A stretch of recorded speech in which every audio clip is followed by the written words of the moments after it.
I would like to share with you how I walked across the Pyrenees mountain range because I think it's actually a little bit different to the other methods that I've seen.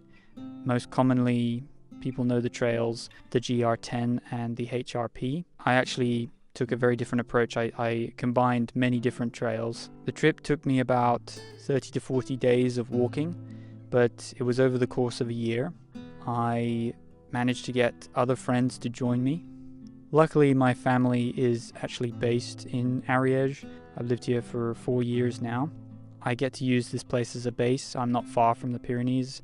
In fact, I see the mountains every day and I can actually almost see them right now. I heard many inspiring stories from friends and family when I was in the Pyrenees Mountains hiking, or whether that was beforehand when I was touring around the world. The idea was born to walk across the mountains from coast to coast.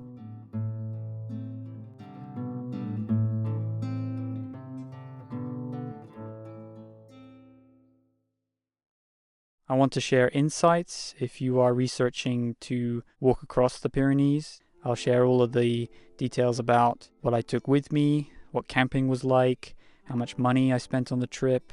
I took a very flexible approach, which I want to explain in detail. I'm always captivated by the idea of going up there. I can imagine myself on one of the peaks. It's a driving force to be up on the mountains. I came back from all of my travels around the world when I was cycling a lot, and I really needed to find adventure back in my life. I had been living in France for about a year. I was recovering after surgery. I really needed to find the adventure back in my life. I needed the freedom again. And the mountains and being in nature really gave me that freedom back, and my independence again. And I love it. I've actually always loved like hiking and walking. That was some of the first trips I've ever done were in just walking and hiking trips in the UK. But the cycling for me just gave me the accessibility to do the trips in a quicker time frame, and they allowed me to see some amazing places in the world. But hiking and walking allows you to immerse yourself in the place even more, and you're actually more free, I would say, with a backpack than you are with a bike. That's what I have noticed. Then again, you can only go about like maybe 30k in a day, and that's really kind of pushing it for me. Maybe 40 if you're really up for it, but you're not really going to be able to like stop and smell the flowers. It's easier to do something like easy 15 kilometers or 20 kilometers, and you can take that at a very slow pace. I took a ukulele with me, or a guitarlele, because I like playing my instrument, and I was able to have some time in the day to practice and play in the mountains, which was just lovely. And to share that experience, I shared that experience of playing the instrument with a family, and we had a campfire, and we were just exchanging stories. Like I said, I'm based in the department of Ariege. There are many departments in France. If we look at just the Pyrenees alone, we have 5 departments that span the entire length of the Pyrenees mountain range. To the west, we have the Basque region, or the Pyrenees Atlantic. After this department, we have Haute-Pyrénées, which means High Pyrenees. After this one, we have Haute-Garonne, which is actually a department which spans into Toulouse. And then we have Ariege. And then we have finally the Pyrenees Oriental. And actually, there's another department which I walked through, which is called Aude. But if you're hiking the traditional GR10, you won't be actually going through this. The most common route is to go on the GR10. A lot of people know the GR10. If you are researching this, the GR10 is extremely famous. It's just everybody knows it, if in France almost, and maybe internationally. Another route is called the HRP, which means Haute Route Pyrénées, which means High Route of the Pyrenees. And then south of that, we have the GR11. This is in Spain. I was taking a very different approach to the way I did this. I did not hike the entirety of the GR10. Instead, I made up my own route completely. In the very beginning, in February 2020, I believe, which was just before the restrictions and all the crazy stuff that happened in the year 2020, I convinced my friend actually to hike on the Cathar Trail, which is a trail which is east of us, and it goes all the way to the Mediterranean Sea. So I decided that we would start from our house and do a section of one of the GR trails. Its like numeric name is called the GR367. I highly recommend watching the documentary where I go in detail about this.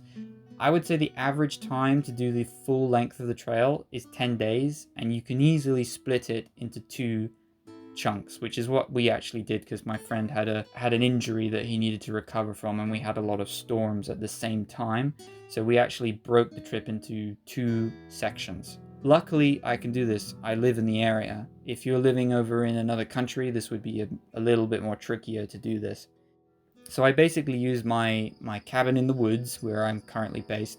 I use this as a base whenever I want to go back into the mountains. I can always come back here where I'm based, and I can change out my gear. I can swap out different clothes that I need, and food and water, clean my stuff. It's a great luxury. I know I'm very lucky to be able to do that. So I decided that I wanted to connect what I'd already done to the GR10. Now, the way I did this was I went from the Cathar Trail down towards Andorra, roughly. Andorra is this tiny little country that's sandwiched between France and Spain. Now, once I did this section with a friend of mine, which was a really great trip, it only took us about 2 days to connect the 2 trails. I then later on managed to get another friend to come out and join me, a different friend, really great friend of mine.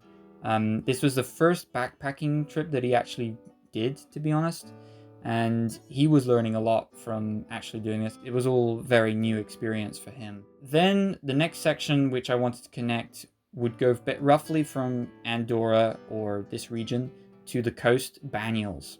Now Banyuls-sur-Mer is a very famous town. This is where the GR10 actually finishes or completes its trail. And by the way, the GR10 in total, the whole length of the trail is 860 kilometers, and most people do this track in about a month, or a little over a month, should I say, if you want to do it more relaxed. Like I said, I had freedom to just go when I want, how I want. It was really like a luxury, and I really appreciated having the flexibility to choose the best weather and the best time of year. That section of the GR10 to Banyuls would go through the very famous peak of Canigou, which is all in the department of Pyrenees Orientales, which just means Eastern Pyrenees in French. Now, this section I had to do alone. I couldn't find anyone who would want to do it with me, but on the plus side, it meant that it really pushed my boundaries on who I talked with. I met people on the trail, and I was much more willing to talk with people. I practiced my French. I then realized how awful my French was, and still to this day I'm practicing. And je apprends français, c'est un long process, mais c'est nécessaire quand tu habites dans France. It was very useful to actually learn a bit of French so that I could communicate with some of the locals, because French is the predominant language, I would say, but luckily when you're in the Pyrenees, English is also like well spoken at least, and you can at least ask very basic questions. There are a lot of mountain huts in the Pyrenees that you can choose from. I used a navigational map that you can find on the website, and it shows you where all of these places are. And I highly recommend utilizing them. That's what made the camping a lot easier. I'll get into detail about that later on.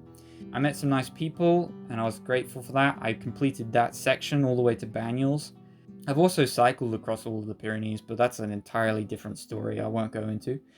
And it was very hot, 35 degrees in summer. And I did that section in September 2020. So fast forward, I didn't really want to hike more in the winter season, but there was one section I managed to do, or actually 2 sections that I managed to do, which connected where I live in Ariege to, again, the GR, actually another trail called the GR78. The GR78, if I'm saying that name correctly, is a Compostela route. The Compostela route is very famous. Won't go into detail about that. Doing this trail allowed me to connect the GR10 again.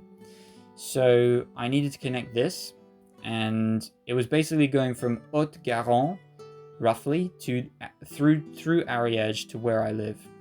This section I managed to do with a couple of mates of mine again. They're really great friends of mine, and they love hiking and they like being in nature. The best time of year to take pictures of the mountains and etc. In the lower Pyrenees, we have a lot of deciduous forest. And the best time of year to see all of that green, lush forest is between the months of May all the way up to about maybe middle of October, I would say. And that would be quite lucky. I would say the end of September even. Anything after that, once you reach November all the way to April, there are no leaves on the trees unless you're in a high alpine climate. And the high alpine climate is around 1,500 to 2,000 meters. You get forests, but they are pine trees. Beautiful green forests that are not losing their color. They are evergreens, that's the word, evergreens. And actually the north and the south parts of the Pyrenees are not so different, but generally France gets more rain, and generally Spain gets drier. It's a more dry, arid climate, and it's a little bit less rain. But this is not foolproof. You can still get on the western parts of Spain a lot of rain in the Basque region of Spain, and the Narve, I believe it's called, Narve, something like that, which is a region of Spain. And it's basically all in the west, and you get a lot of rain in that region. I then planned next year that I was going to go in summer. So I did some stuff in winter. I hiked some local mountains in winter, and I practiced camping and wild camping in winter. And I learned that it would just be too difficult and too slow. It's just far easier. Everything is far easier to do in summer. That's what I learned. I won't bore you with the details. It's just a lot more easier. If you want more details, ask me in the comments, ask me about it. Essentially, after doing that, I waited till basically summer to hike again in the Pyrenees. And the first trip I wanted to do was going from the coast and connecting up to where I had been before. Couldn't manage to do that at the time frame that would work for my friends, so instead we went from the towns of what was the name of the town? Arro. And I went to the town of Luchon, and we basically connected another section. So we took a very alternative route to the GR10.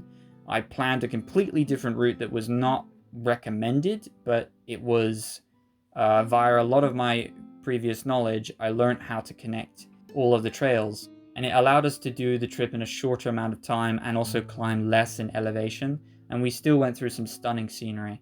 So I learned how to actually make my own trip. I didn't have to follow the guidebooks and everything like that. I didn't have to follow the GR Trail. I could literally make up my own trip. I had the knowledge to do it now. And plus I had, like I said, tons of knowledge from like cycling across Australia and America, but I won't go into detail about that. But I know a lot about traveling. After that section, I then went to the coast. I completed doing this section from Saint-Jean-de-Luz, which is on the Atlantic coast, and I went all the way to a town called Lescun, which is south of the town of Pau. This was the section that was not so high in altitude. You go through a few peaks that are around 1,000 meters, but it's very typical to get a lot of rain in this region. So I looked at the weather forecast. I saw I had a 5-day window of nothing but sun. So I just said, right, I got to go and take this window of opportunity. I planned to take a custom route again. I was improvising. I planned a route that would take some of the GR11, which is in Spain. I then took some of the GR10. I took some of the Compostela route. I did a mixture of different routes basically. And some of them weren't even, I went even on the HRP on that section, which is the High Route Pyrenees, which is not marked. That's something you need to keep in mind, is the high route Pyrenees is very independent. You need to be well prepared, and you need to have a GPS sometimes, or at least a good navigation skill with paper maps, because there is no markings usually, and if there are any, they're just made out of rocks. Basically, there's just a pile of rocks, which I think are called cairns. I did this section between the Atlantic and Lescun, and then from Lescun, I hitchhiked back to where I live, and I hitchhiked back to where I had already been. I met some really great people while hitchhiking, and that's kind of the cool thing, is that the hitchhiking itself is another trip in itself. It's like two different things. You would meet different people that you wouldn't meet otherwise, because if you're on the trail, you wouldn't meet them, you know? So it's very interesting. It's just different type of people, and you meet families, you meet other people who are hiking, but they're maybe living in the local area, so you talk with locals. That's why French or Spanish, depending on which side of the Pyrenees you're hiking. In France, it's so useful to know a bit of French. I highly recommend that. Then I completed going through the Pyrenees National Park. It's like the most famous region within the Pyrenees. It's also got some of the most stunning scenery I have ever seen in my life. And I have seen some incredible scenery when I was up in the north of Norway, seeing some of the Arctic coastline, and I've gone through the United States of America by bicycle, and I've gone through Australia and New Zealand by bike. I have seen some stunning scenery, but I will say the Pyrenees really knocked my socks off, or like, I took my jaw and I was just gobsmacked. I was like, wow, this is insane. And I was like pinching my skin. Some of the scenery is incredible. I can't even describe it that well. It's just absolutely stunning. It's a slightly touristic area, I will say, and camping is a bit difficult in that region. They have designated campgrounds that the locals want you to stay at. It's tolerated, but you have to camp between the hours of something like 7 p.m. and 9 a.m. and you need to be packed up by 9 a.m. When it comes to the camping, I didn't really stay at B&Bs or gîtes that often. There was only 1 or 2 times where I stayed at a hotel or a B&B, and that's it. Every other night I was camping, and it's incredible how much camping you can do in the Pyrenees. The paid campgrounds, some are terribly priced at around 30 to 35 euros a night, which is insane, and others are free. You can just camp. And try and talk with the locals. They are very friendly, and sometimes they let you just camp like right next to their gîte or whatever. I met some very friendly families. They didn't actually even own the land, but they were staying in the region, and they sort of supported me in that time frame. And there were several families that I came across that were very friendly, and that's the plus side of doing the trip in summer. You meet a lot of people. It's a very touristic region, especially the Reserve Néouvielle or something like that. Very famous. You've got giant lakes there's like 5 giant lakes in the region. One of them's natural, I think, and they're huge. They're really big for France. They're quite large lakes, and they're all connected via like dams and like blah blah blah. Very stunning scenery, really just amazing. This section I managed to do with my father's support, and also my friend came along for the trip. So we did this section which would connect the one half of the Pyrenees I'd already hiked and the other half. So that's how I decided to do the crossing. I was very happy to finally complete it. And actually finishing in the mountains by the lakes was just some of the most stunning scenery I've ever seen is in the Pyrenees. And that's really saying something. It showed me you don't really have to travel so far. Like most of the time I've been traveling internationally, but when we had the year 2020 roll around, I realized I need to do something domestically. And also, I'm in a time of my life where it suited me to try and find something that was more local and less, oh, I'm going to buy a plane ticket to New Zealand and go away for a month. I have gone to New Zealand and it was really amazing, but I realized all of the amazing scenery that I saw there, I can find that in the Pyrenees. And it doesn't cost me so much to go up there because I'm becoming a resident of Europe, basically. And and I'm originally from England, so to me, Europe has a lot to offer.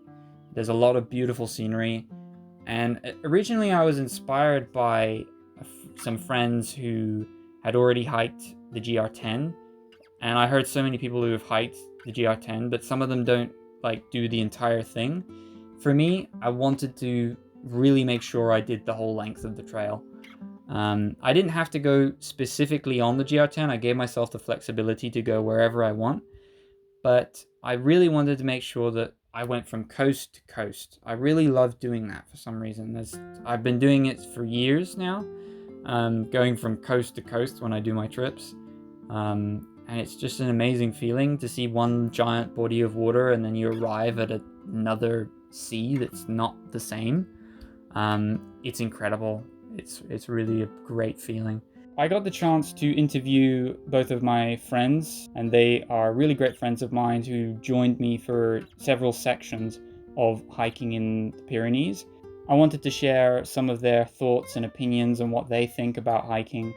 Hi, this is Pierre from Réunion Island, and I'm 34.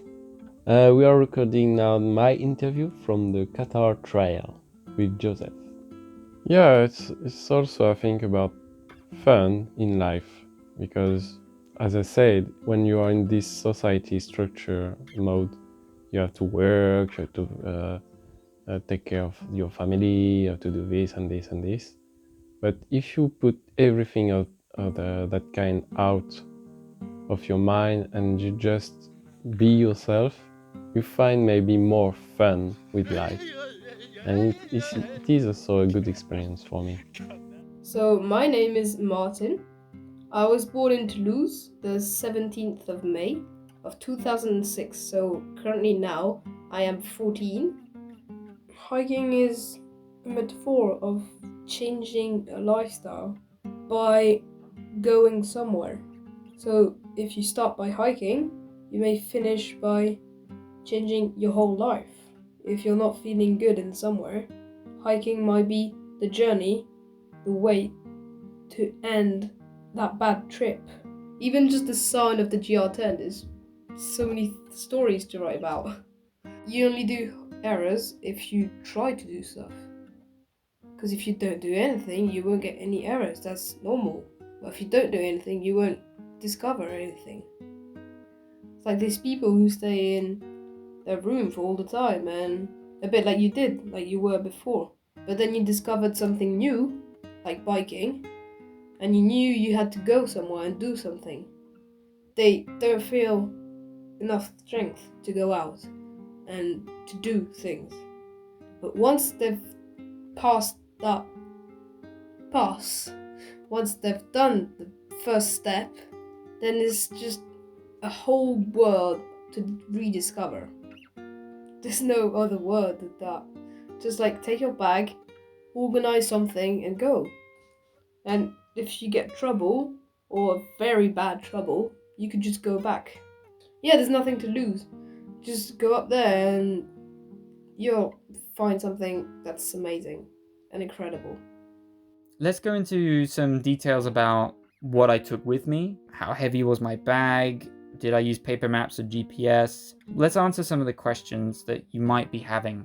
When it comes to the budget, I would say that you can do this on a very low budget.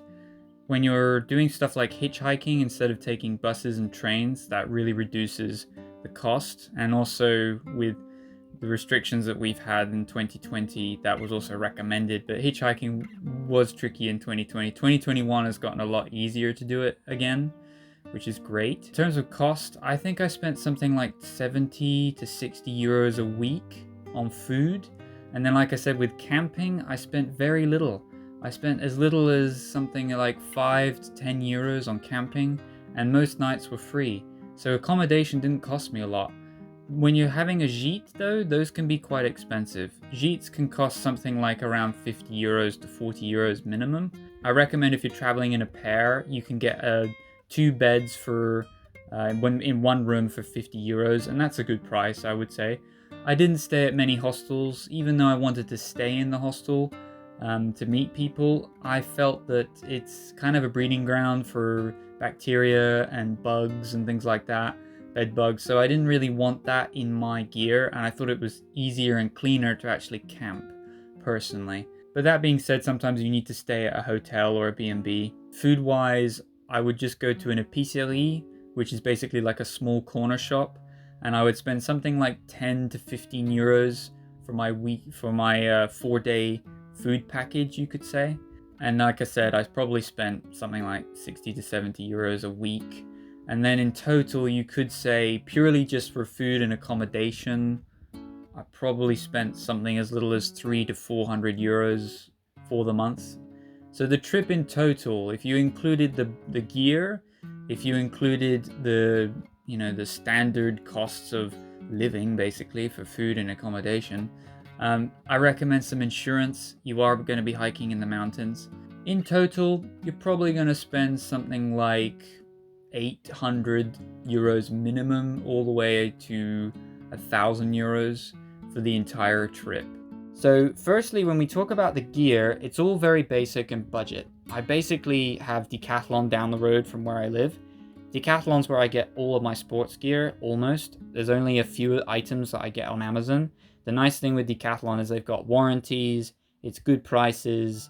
I highly recommend a lot of their gear. It's not the best of the best, but for the money, it gives you access to going outdoors and camping and hiking and all sorts of sports. So I got most of my gear from there, exception from one of the backpacks. I tried using different bags for the trip, which, I would recommend something around 60 liters to a 40 liter backpack. I also tried to get a backpack that was very lightweight. You can spend very little and get a very good bag, but I recommend something around 40 to 60 liters, something like that. I carried about 3 kilos of food, which lasted me around 3 to 4 days, roughly. I ate mostly canned food and dried food like cereals and muesli and things like this, and I would soak it every morning. And the canned food was, amazing, because you could just pop the lid and then you eat it, and ta-da, you had your meal. It was heavy though, having canned food, I will say. Camping gear, also Decathlon. I tried 2 different tents, and the one that is my favorite right now is the Cathar Trail 900 or something like that. I have actually a review on that tent. I highly recommend it. It's a one-man tent, weighs 1.3 kilos. It's very lightweight. It's a good quality tent. I highly recommend that. I took so much little things that I won't go into detail about. Like, I didn't use a camping stove. I just took a little steel cup, and I would use that for pretty much all of my food. I took the standard stuff like toothbrushes and stuff I won't go into that. In terms of shoes, I used some standard stuff from Decathlon. Don't worry about having waterproof shoes. I think it's unless it's cold, then you want waterproof shoes and more insulation. But if it's hot, just pick something that breathes and can dry really quickly. Like standard trainers would do fine, I think. I took some hiking poles. I recommend having at least one hiking pole just for climbing up hills or climbing up the mountains. Definitely recommend a long sleeve white top that you can use instead of having sunblock. You can use something like that. It's cheaper. Sunblock is very expensive. Having long clothes that cover all of your skin, because you can get a lot of UV damage because you're much higher in altitude.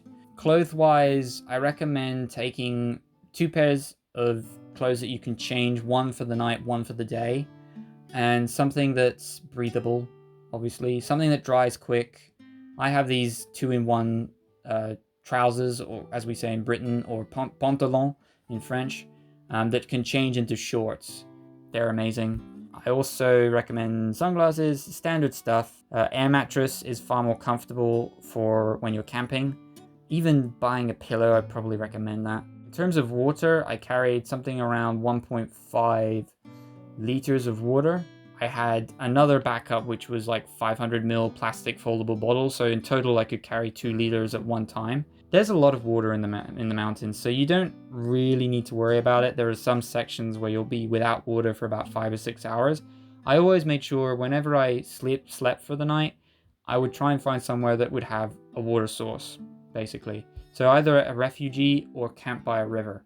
And then you don't need to worry about the water thing. But that in mind, it is hot. Do take enough water with you during the day. Don't underestimate that the mountains can be weirdly hot and dry, and then suddenly you can get a rainstorm out of nowhere. So having, rain gear is really highly recommended. Something that covers the backpack and you, I would recommend, and things that breathe very well, because sometimes in a section where it's just really damp and you're in the clouds for a long time, because you are going to get wet inevitably, and the only way to dry off is to be in B&B or some kind, dry off everything for the day. In terms of the temperature in the Pyrenees, that can vary quite widely because we're talking about mountains. I would say in summertime, for the night, it's going to be down to about 5 degrees at night, maybe 10 degrees, depending on your altitude.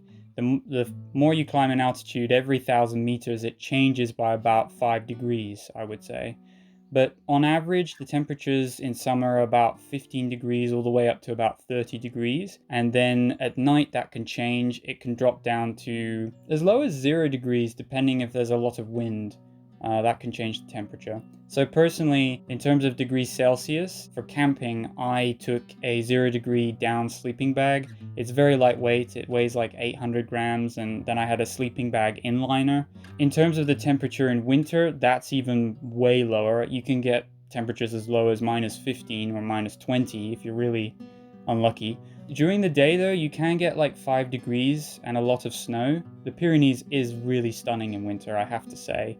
But it is far more challenging and you have to carry a lot more gear. For charging my electronic devices, I used a 10,000 milliamp hour battery, which I bought from Amazon.